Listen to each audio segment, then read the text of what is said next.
Industry పెద్ద దిక్కుగా దిల్ రాజు, శ్రీతేజ్ కుటుంబానికి 2 కోట్ల రూపాయల ఆర్థిక సహాయం. ఇప్పటికే మీకు అర్థమయ్యే ఉంటుంది. సంధ్య థియేటర్ ఘటనలో ఒక మహిళ మృతి చెందడం జరిగింది. వాళ్ళ బాబు కూడా ప్రాణాపాయ స్థితిలో ఈరోజు హాస్పిటల్లో ట్రీట్మెంట్ అయితే తీసుకోవడం జరిగింది. ఇప్పుడు అదే విషయాల గురించి అసలు ఆ 2 కోట్లు ఏంటి, ఎవరెవరు ఇచ్చారనేది ఈ వీడియోలో మనం మాట్లాడుకోబోతున్నాం. Hi hello, welcome to Disha TV. ఏదైతే సంధ్య థియేటర్ ఘటనలో మహిళ మృతి చెందిన తర్వాత శ్రీతేజ్ అనే బాబు కూడా 9 ఏళ్ల బాబు హాస్పిటల్లో ట్రీట్మెంట్ తీసుకుంటున్నటువంటి సంగతి తెలిసిందే. అయితే ఆయన రీసెంట్గా ఎవరైతే ఆ బాబు ట్రీట్మెంట్ తీసుకుంటున్న టైంలో ముందుగానే అల్లు అర్జున్ గారు 25 లక్షలు నా సైడ్ నుంచి ఆ ఫ్యామిలీకి అని చెప్పిచ్చాడు. అయితే దాని తర్వాత పెద్ద ఎత్తున ధర్నాలు నిరసనలు కూడా కొంతమంది చేశారు. దాని తర్వాత ఆ బాబుకి కానీ ఆ కుటుంబానికి కానీ ఏదైనా చేయాలని చెప్పేసి ధర్నాలు చేసిన నేపథ్యంలో దిల్ రాజు గారు ఎవరైతే ఉన్నారో ప్రజెంట్ ఇప్పుడు ఆయన గవర్నమెంట్కి సంబంధించినటువంటి టీఎఫ్డీసీ చైర్మన్గా ఆయన రీసెంట్గానే ఎన్నికయ్యారు.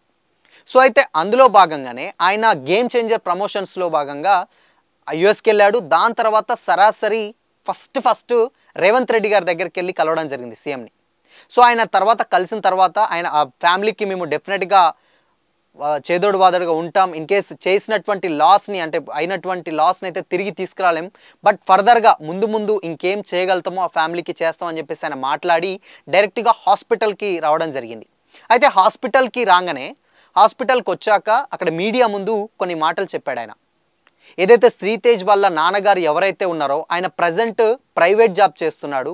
సో ఆయనకి ఇండస్ట్రీలో పర్మనెంట్గా ఒక జాబ్ క్రియేట్ చేస్తాం, అంటే ఏంటంటే ఆయన ఉన్నన్ని రోజులు ఆయన చేసుకోవడానికి ఒక ఉద్యోగం, అది కూడా ఇండస్ట్రీలో అలానే అంటే పర్మనెంట్గా ఒక జాబ్ ఒకటి క్రియేట్ చేసి ఇస్తాం. ఉన్నటువంటి పాపకు కంప్లీట్గా అది నా బాధ్యత. యాజ్ అంటే ఏంటంటే ఇండస్ట్రీలో ఉన్నటువంటి పర్సన్స్ ఎవ్వరు కూడా అంత పెద్ద హామీ ఇవ్వలేదు. అండ్ ఆయన స్వతహాగా ముందుకొచ్చి అక్కడ ఉన్నటువంటి ఆ పాప ఏదైతే ఉందో ఆ పాప బాధ్యత కంప్లీట్ ఎడ్యుకేషన్ కాంచెల్లి ఆమె లైఫ్ మొత్తం ఆవిడ పెళ్లి చేసి మొత్తం అంటే ఆ లైఫ్ మొత్తానికి నేను సెక్యూర్గా అంటే నేను ఉంటాను అని చెప్పేసి ఆయన ఓపెన్గానే ప్రకటించడం అయితే జరిగింది. దాని తర్వాత శ్రీతేజ్ ట్రీట్మెంట్కి సంబంధించినటువంటి అప్డేట్స్ కూడా ఆయన తెలుసుకోవడం జరిగింది. అప్డేట్స్ చూసుకున్న తర్వాత ఆయన మీడియా ముందుకు వచ్చి ఈ మాటలు మాట్లాడాడు. అంటే శ్రీతేజ్ కుటుంబానికి మేము ఉన్నాం అండ్ పాపను చూసుకుంటాం, వాళ్ళ రేవతి భర్త ఎవరైతే ఉన్నారో ఆయనకు జాబ్ కూడా ఇప్పిస్తాం పర్మనెంట్గా అని చెప్పాడు. అయితే ఇలాంటి సాహసాలు అంటే ఈవెన్ ఇంత పర్టికులర్ అంటే ఈ రీజన్స్లో అటు ఒక పక్క అల్లు అర్జున్ అరెస్ట్ అయిన టైంలో అండ్ సేమ్ టైం ఇక్కడ ఈ టైంలో పెద్ద దిక్కుగా ఉన్నటువంటి ఎవరు కూడా అంటే ఇండస్ట్రీలో చాలా పెద్ద ప్రొడ్యూసర్స్ ఉన్నారు, పెద్దవాళ్ళు ఉన్నారు, ఎవరు కూడా ఇష్యూ మీద బయటికి అంత ఓపెన్గా వచ్చి మాట్లాడలేదు. ఫర్ ది ఫస్ట్ టైం ఆయన టీఎఫ్డీసీ చైర్మన్గా ఉన్నందున వల్ల అండ్ సేమ్ టైం ఆయనకు స్టాండ్ తీసుకొని నిలబడి ఆ కుటుంబానికి నేను ఉంటాను ఓపెన్గానే ఛాలెంజ్ ఏంటంటే ఓపెన్గానే స్టేట్మెంట్ ఇచ్చాడని చెప్పొచ్చు. అయితే రీసెంట్గా ఇప్పుడు ఇందాక మనం మాట్లాడుకున్నట్టు 2 కోట్ల రూపాయలు ఆర్థిక సాయం కూడా శ్రీతేజ్ కుటుంబానికి అందించడం జరిగింది. దాంతోపాటే అల్లు అరవింద్ గారు ఈ న్యూస్ని అనౌన్స్ చేశాడు. అయితే ఈ అనౌన్స్ చేసిన తర్వాత గవర్నమెంట్కి సంబంధించి నేను ఇస్తే కనుక అంటే అల్లు అర్జున్ తండ్రిగా నేను ఇస్తే అది వేరేలా ఉంటుంది, బట్ టీఎఫ్డీసీ చైర్మన్గా ఆయన గవర్నమెంట్లో ఉన్నటువంటి ఒక వ్యక్తిగా ఆయన పిలిచి ఆయన ముందు ఇస్తున్నాం అని చెప్పి ఆయన కొన్ని డీటెయిల్స్ అయితే ఇవ్వడం జరిగింది. ఆ 2 కోట్ల రూపాయలలో 1 కోటి రూపాయలు అల్లు అర్జున్ గారి నుంచి వెళ్ళి ఇవ్వడం జరిగింది. ఆ 1 కోటి రూపాయలు ఒక 50 లక్షలు మాత్రం సుకుమార్ గారు డైరెక్టర్, ఇప్పుడు పుష్ప 2 సినిమా డైరెక్టర్ ఎవరైతే ఉన్నారో ఆ డైరెక్టర్ 50 లక్షలు అయితే ఇవ్వడం జరిగింది. అండ్ ఇంకొక 50 లక్షలు మైత్రి మూవీ మేకర్స్ ప్రొడ్యూసర్స్ ఎవరైతే ఉన్నారో వాళ్ళు రవిశంకర్ కానీ నవీన్ వాళ్ళు ఎవరైతే ఉన్నారో వాళ్ళు ఆ మిగతా 50 లక్షలు మొత్తంగా 2 కోట్ల రూపాయలు శ్రీతేజ్ కుటుంబానికి ఇస్తున్నాం అని చెప్పేసి ఆయన చెప్పారు. అండ్ నెక్స్ట్ ఎప్పటికప్పుడు అప్డేట్స్ తెలుసుకుంటూ ఆయన ఆరోగ్య పరిస్థితి శ్రీతేజ్ ఆరోగ్య పరిస్థితి మేము తెలుసుకుంటాం, మేము అండగా ఉంటాం.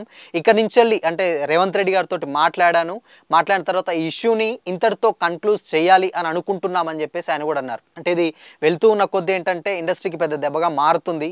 సో జరిగినటువంటి లాస్ని తీర్చలేం, బట్ ఫర్దర్గా ఏం చేయాలో అవన్నీ చేస్తాం ఆ కుటుంబానికి అని చెప్పి ఆయన ఓపెన్గా స్టాండ్ తీసుకొని యాజ్ ఎ టీఎఫ్డీసీ చైర్మన్గా ఆయన ఒక స్టాండ్ని తీసుకొని చెప్పడం నిజంగా ఒక సాహసం అనే చెప్పొచ్చు.